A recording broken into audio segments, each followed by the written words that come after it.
Learning Objective 2 from Section 1.2 is to identify qualitative or categorical and quantitative data. Qualitative and categorical are synonyms that mean that the possible responses are words or labels or categories. Quantitative data are variables where the possible responses are numbers that measure something.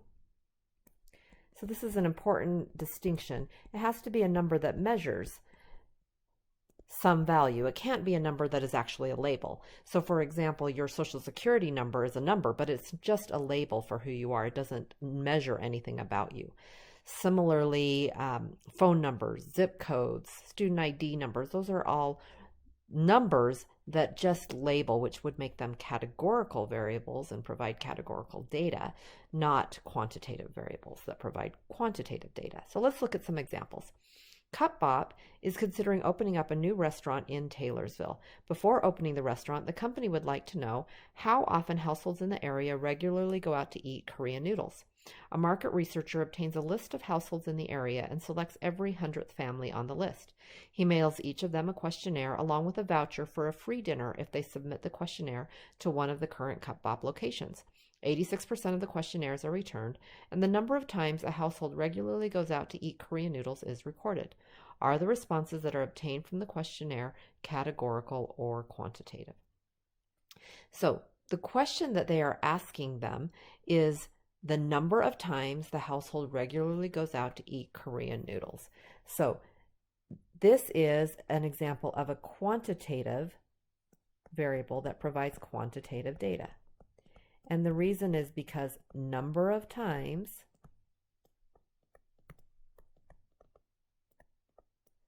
a household goes out for Korean noodles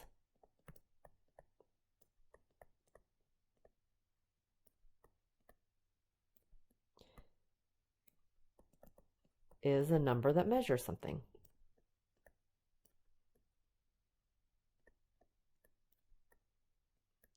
In fact, it is measuring the frequency that the household eats the Korean noodles.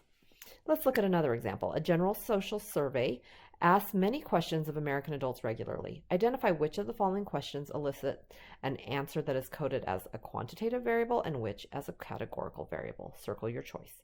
Are you currently employed? When you ask that question, the responses you expect to get are yes or no, which are words or labels, and so that's a categorical variable.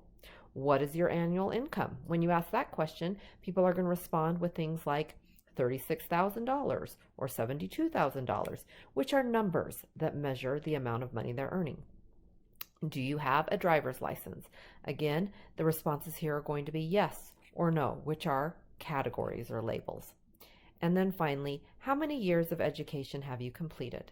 So for example, someone who's a high school graduate has completed 12 years of education. Someone who's completed a 4-year bachelor's degree maybe has completed 16 years of education. These are numbers measuring number of years that they've attended school, and so that is quantitative.